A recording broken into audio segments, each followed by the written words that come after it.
Thank you, Tyler. Whoa. So much for my ears and your ears, huh? All right, so what we're going to talk about is our new Archwire sequence that several of us have been using for almost a year now. And let's see if I can get this to... There we go. So when we talk about arch wires, I'm going to do a little bit of a review here. So copper NiTi wires by nature are activated both by the stress put into the wire, what we see in this chart, and by temperature. And so what we try and do is gauge the temperature transition of the wire to the forces that we want to deliver. The important thing to remember, and we've known this for many, many years, is that it takes about 26 grams of force to move a tooth, which is capillary pressure. And so if you want to know when you're exerting too much force, rather than the patient moving away from you in the chair, if you gently press your index finger against that fingernail on your opposite finger, when it turns white, that's how much force it takes to occlude the capillaries. If we're exerting more force than that, then we get undermining resorption rather than frontal resorption. And so our goal here is to deliver the right forces at the right times throughout treatment. A rule of thumb is that the lower the temperature transition, the smaller the wire. So if we see up here, type 1 is traditional NiTi, and it's active at room temperature. Room temperature is 25 degrees centigrade. Type 2 wire, which is activated immediately upon placement in the mouth, is what we use for smaller wires. So we get the activation as soon as they're placed in the brackets and start delivering the force even before they're finished being engaged. Type 3 doesn't become active until it's at 35 degrees. And so body temperature is 37 degrees, and these are wires that when you hold them at room temperature, they feel like they wouldn't do anything as far as moving the teeth, when in fact, once they've raised to body temperature, then they're going to become active. And so these will be our larger wires that will deliver the force once the general alignment of the teeth has already occurred. As you know, if you put a larger wire in, and it's a traditional NiTi, it delivers almost as much force as, say, a TMA wire. So we try and marry the amount of force to the movements that we're doing. That's important because the transition that it goes through is changing the crystalline structure from martensite, which has this appearance under photograph, to austenite. And it's not that the wire goes through that transition and stays in one or the other. It's constantly moving back and forth. I'm going to move over here so the clicker works better. And so as the temperature goes up and down, it transitions back and forth. And that's important because when we're using these wires, we want them to be active in the areas we want. So remember that stress strain curve that I just showed you. As there's a bigger bend in the wire, it's going to release more force as that relaxes than if the wire is straight. And that's why for many years, we've been taught that, if a wire's in there and you have a lot of deformity in the wire because of the malocclusion, sometimes all you have to do is open the doors, let the wire relax, and then put it back for it to continue working. The other reason this is important is because when they're in the martensitic state, the wire's surface is soft. And so this is a picture that we took a copper NiTi wire directly out of the package and put it under a microscope and took a photograph. This is the same wire simply being picked up with a Weingart plier and put under the same microscope. These marks that you see is the indentations from the Weingart plier .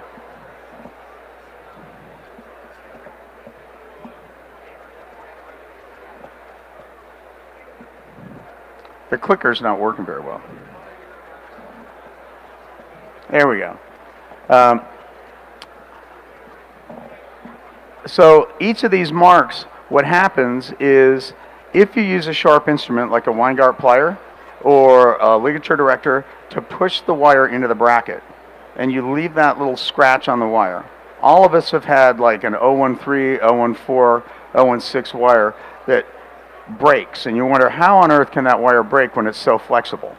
And the reason is that in placement, you got a scratch on it, and during that transition from martensite to austenite to martensite to austenite, that scratch on the surface propagates through the wire, and the wire cracks. That doesn't mean the wire is defective. That means it's actually working the way it was intended to. And so it's really important when we're using these wires that you either place them with a smooth instrument or that you use a piece of floss to draw them into the bracket so you can close the door. Now, I've been using these wires for quite a while, and now we have a standard 10-month workflow, and I'm going to go over this in detail. And the reason we can do this is, first of all, that we have sagittal first correction. So all the patients that I'm going to talk about have been treated with the motion or were already class 1 when we started. My traditional workflow, I bond the upper and lower 4 to 4 because I don't like emergencies. And so if we look at the most common emergencies in orthodontic practice, it's either a wire poke or a loose bracket in the posterior. So if I don't have the wires going out of the 7s, then there's no wire pokes. And if I haven't bonded the posterior teeth, then I can't have any loose brackets. Then we have them back 3 weeks later after they've learned how to eat with braces on and bond the 5, 6, 7, and we move on to the next wire. Traditionally, what I did is I'd go to a 1725 copper NiTi, then a 1925 copper NiTi, have them back for a BB repo appointment, then move on to our CNA, which is the same as TMA, and maybe do a couple of artistic detailing adjustments, and they're done. And I've been doing this for years now, and it works quite well. This is a patient that goes through this sequence, and so I'll just walk through it. So obviously, he has already been treated with the motion. You can see he's got spaces between his front teeth, and so that's typical of what we would see. All right. So now we're going to bond the anteriors and place the 014 wire. We'll see him back 3 weeks later. We'll bond the posteriors, and that's when we put the 018 wire in. And this is very simple. So we have 2 short appointments. Rather than have a long bonding appointment in my office, what we do is we have pretty much standardized 20 or 30-minute appointments for everything. So it's very easy for us to schedule around different appointments. Then he'd come in and go to the first rectangular wire and then the second rectangular wire. This is now 3 months in treatment. He's in his 1725s. Now we go to the 1925s and start consolidating space. Have his repo appointment and go to the TMAs, and we finish. So he's going to be done in 9 months of treatment, and this is pretty routine. One of the questions that comes up is, how on earth do you get patients to pay for treatment in 9 months? That's always in the back of people's minds. We don't worry about it. We have all our financing is done through OrthoFi, and so they can pick out whatever payment plan they want. Many times they'll be up to 3 years. And since they're paying OrthoFi and not the orthodontist, they very, very rarely default. And the data from OrthoFi would tell us that if patients default, they default in the first 90 days of treatment, not after you've taken the braces off. Because by that time you've developed a relationship with them, and hopefully everything's gone really smoothly, and so they don't go home and go, I don't think I'm going to pay the orthodontist now. It just never happens. All right, so that's an example of using our old Archwire sequence, right? So the more we talked, the more we realized we could eliminate some of these steps. And rather than going from an 014 to an 018, if we split the difference and go to an 015, then that wire is still flexible enough to get into rotated anteriors and whatnot, but yet eliminates the need to go to an 018 in most patients. Then we eliminated the step from a 1725 and 1925 copper NiTi and instead used a 2020, which is a very comfortable transition from a 015 to a 2020. It begins the process of the torquing that we need to have take place and finishes all the leveling and rotations and allows us to transition directly into a 1925 CNA at the end. So we can do these things for a couple of reasons. One, because we're already in a Class 1 platform, so we're not pulling heavy elastics against a wire to correct the sagittal, and the precision of the brackets allows us to correct the rotations, and I'll show you that the widths of the doors allow the rotations and leveling and aligning to happen quite readily. So it's a combination of these events. The other thing is that if you notice, the wires are rounded on the corners because the bases of the SLX 3D brackets have rounded internal architecture, and so that allows those wires to intimately engage the bracket for finishing at the end.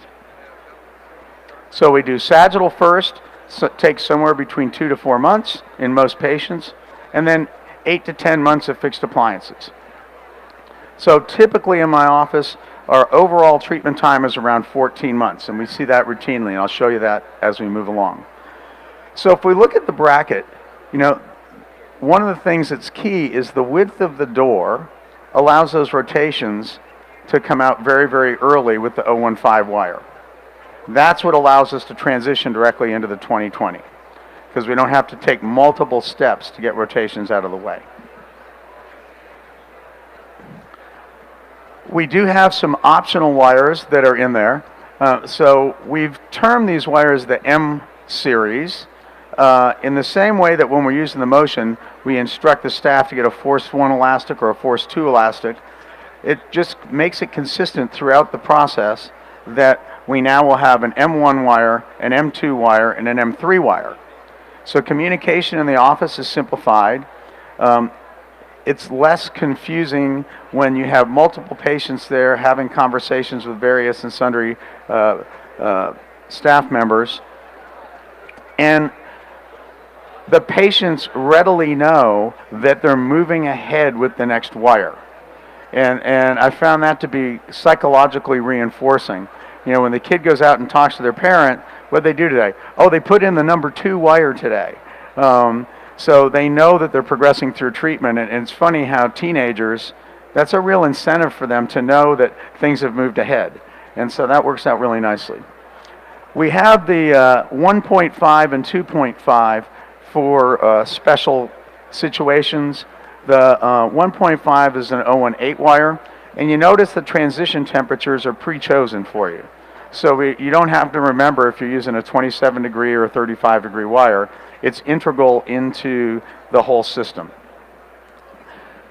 Then if you need 1925 copper NiTi, which you do if you're doing ceramic brackets, if you go directly from a 2020 into a 1925 CNA, there's just enough difference in the stiffness that you will tend to fracture any ceramic bracket.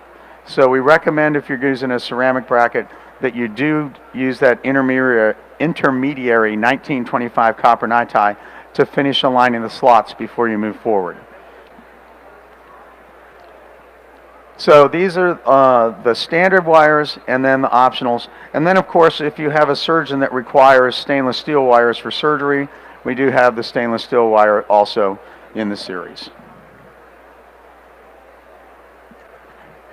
So again, for the ceramic bracket, we're going to have this intermediary wire with the 1925 copper NiTi so that you level out the brackets, as I mentioned a minute ago. So let's look at some patients. This is my eldest daughter. She had a severely impacted canine that when we finished her treatment 4 years ago, whenever it was, as we all know, sometimes impacted canines tend to want to migrate back over time to where they came from, which is exactly what happened to her. And, you know, it only happens to the orthodontist daughter, right? And so she'd been wearing an Essex retainer, and so I suggested to her that we might do it with aligners. She goes, I hate wearing my retainer. I am not going to wear aligners again for a year. I went, all right. And she goes, and Daddy, I'm a senior in high school. You are not going to put braces on me. And so when we got the first SLX 3D clear brackets to test, guess who was my first test subject? Because she happened to be in the office to borrow some money. Funny how it never comes back. When we got them in, and she's looking at me and goes, "Wow, you can hardly see those. I want those." I went, "All right, sit down." So we went directly to a 20/20 wire. And I did that for two reasons. One, she insisted on being done really quickly. And as you can see, the rest of her teeth were perfectly lined up, other than the three teeth where the canine had reintruded itself and along with the adjacent teeth. So we left the 20/20 in for 6 weeks. If I can get this. I think the battery must be going on it. And you can see, now when John was speaking, he showed you these color codes that are on the brackets to help for placement. When we're placing the SLX 3D brackets, the intersection of the vertical line and the visualization of the slot is the FA point on the tooth. And so that's how they're positioned. I believe we are going to change this color coding because sometimes it's distracting, and just have a simple dot like we've had for years on the tie wing. So now she's gone to her 1925 copper 9 tie, and then we're going to put her into her CNA, a couple little minor finishing bends. And here she is when she's finished. So she was 3 months in treatment. And, you know, typically that's the finishing stage in treatment anyway. So the nice thing is she was already there. So this is kind of proof of concept to me that the ceramic brackets function as we hoped they would. So what we did then is eliminated this 1925 for most patients. The only time that we put it in there, like I said, is with the ceramic brackets, just like I did with my daughter. So if you look at the total months and the time in treatment, when we start using this wire sequence, the chair time savings is phenomenal. I now have gone from seeing over 100 patients a day to about 56 patients a day, and I only work 2.5 days a week now. And I'm going to show you as we go through this process how stunning this difference is in your scheduling. And it's not just imaginary. We've compared this with other practices as well, and the same thing happens. All right, so here are some of the first patients that we treated with the M-Series wire. All right, we're going to start with her motion, of course, to get her into a class 1.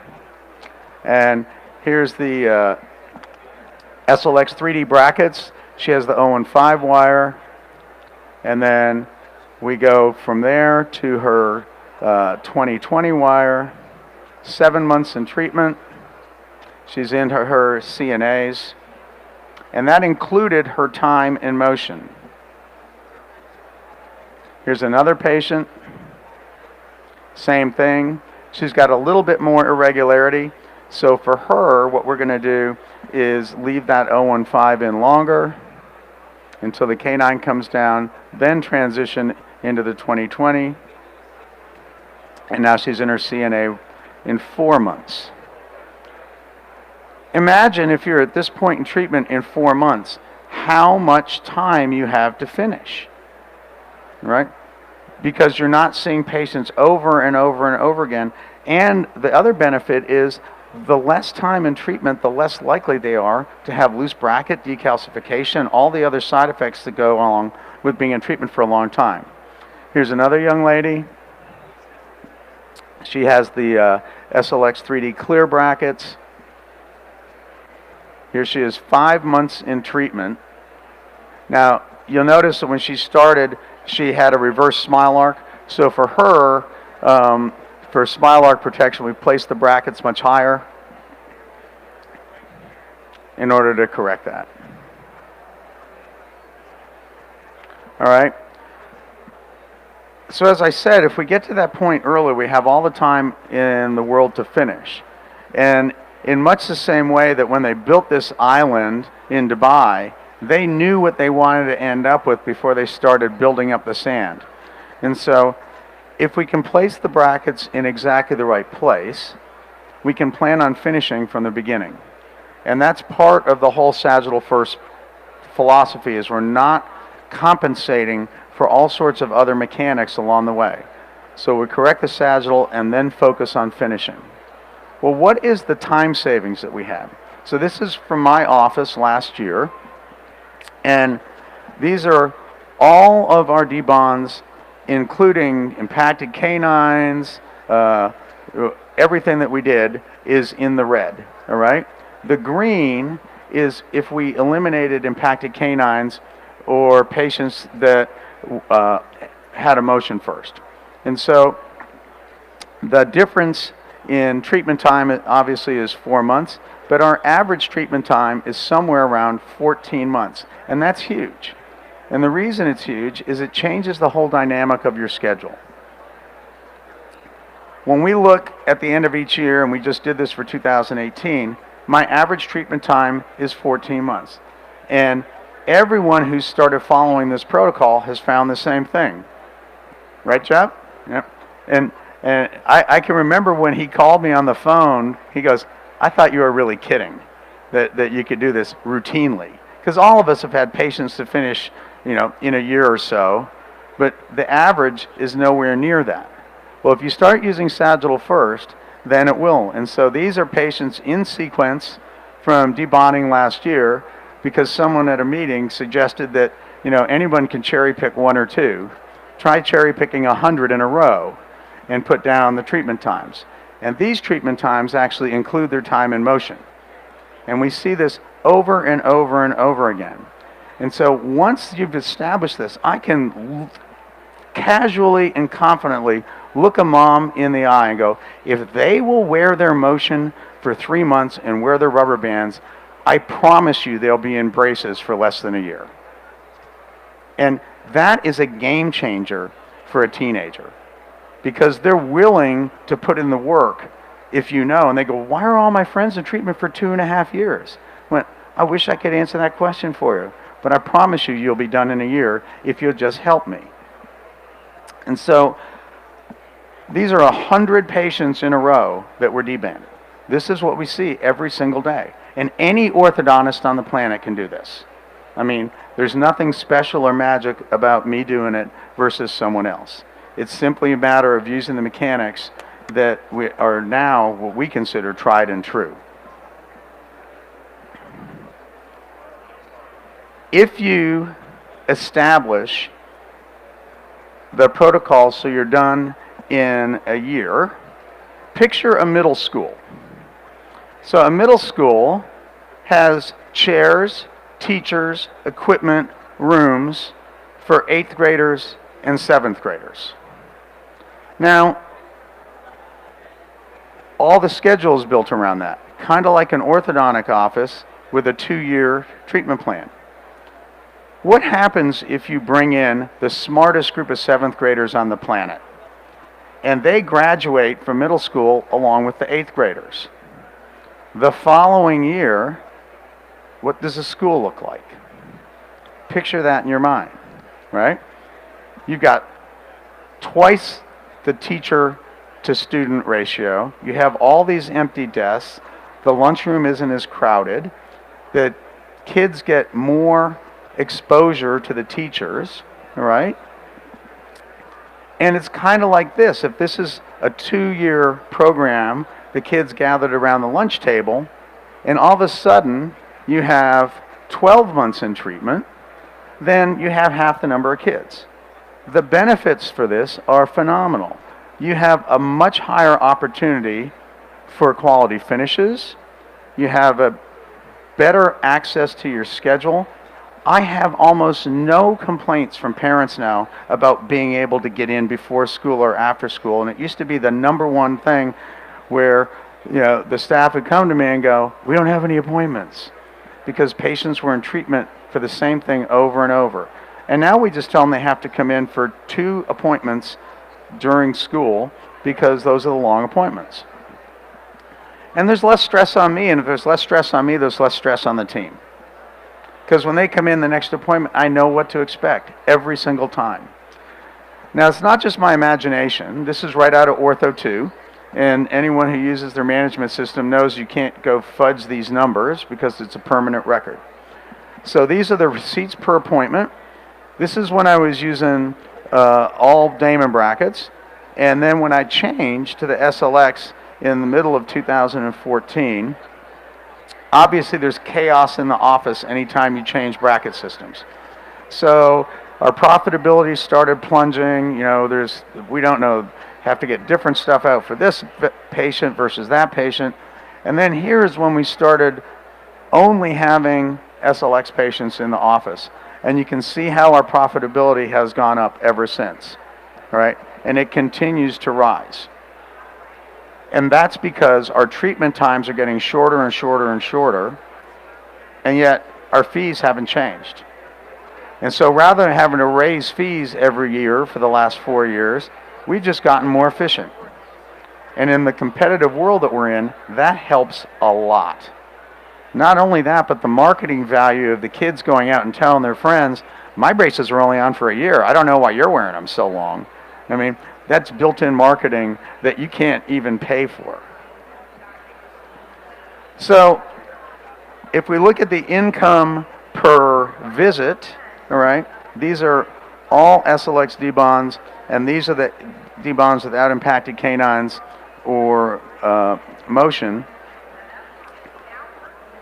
That's much higher than the national average that's published in the JCO.